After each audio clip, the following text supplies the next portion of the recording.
Hello class, today I'm at the historic site of the Battle of Ramsour's Mill. As you may see behind me, the field is located here in Lincolnton, North Carolina.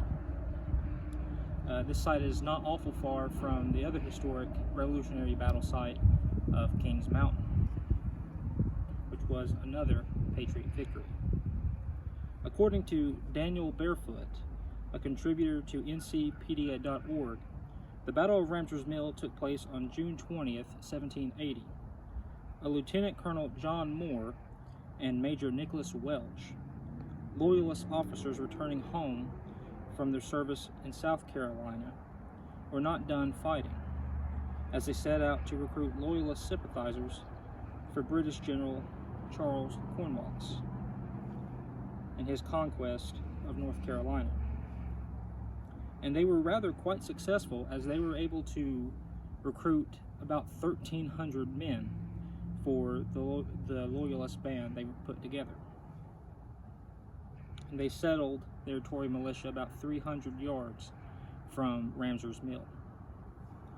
Upon hearing of the mass turnout of Loyalists, Patriot General Griffith Rutherford sent word to Colonel Francis Locke of Rowan County and Major Robert Wilson of Mecklenburg County to gather a force to disperse the Loyalists. In the pre-dawn hours of June 20th, 1780, with 400 poorly trained, ill-equipped militiamen from Rowan, Mecklenburg, and Lincoln counties, Locke neared the site of the Tory encampment.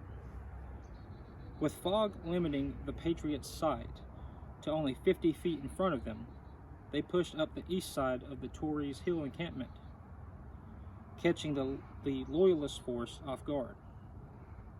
The fighting persisted for nearly 2 hours, including brutal hand-to-hand combat.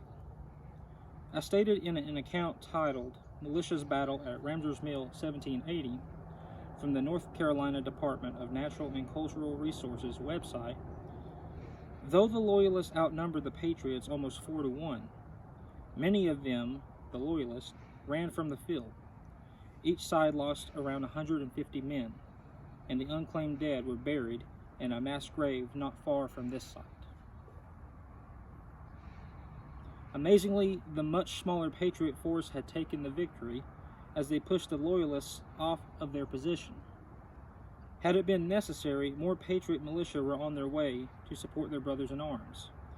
As reported by Samuel Williams in his article on General Richard Wynn's Notes 1780, though on his way to reinforce Colonel Locke, Colonel Thomas Sumter, along with his party of Patriot militia, did not arrive until after the action was over, but they were so near the battle that they were able to hear guns firing.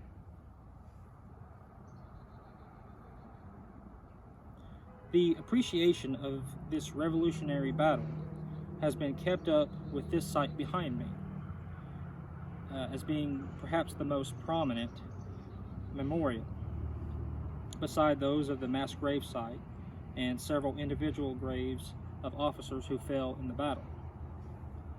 Although much of the original battlefield is now taken up by public school buildings, the memory of the Battle of Ramsour's Mill survives for the public eye. Daniel Barefoot writes, "The Battle of Ramsour's Mill effectively disrupted Tory support for the British war effort in the region. Not only did it rob Cornwallis of badly needed Loyalist assistance when he crossed into North Carolina, the battle also provided the incentive and inspiration for future engagements and Patriot victories." Another view, shared by the North Carolina Department of Natural and Cultural Resources, believes that even though the Patriots uprooted the Loyalists from their position, the Loyalists,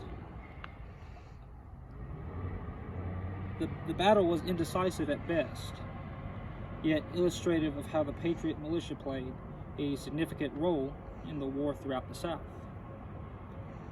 And how much or how little the Battle of Ramsour's Mill is remembered or appreciated, I think that it is important and valuable for not only students, but also teachers and enthusiasts of the American Revolutionary War to come visit this site.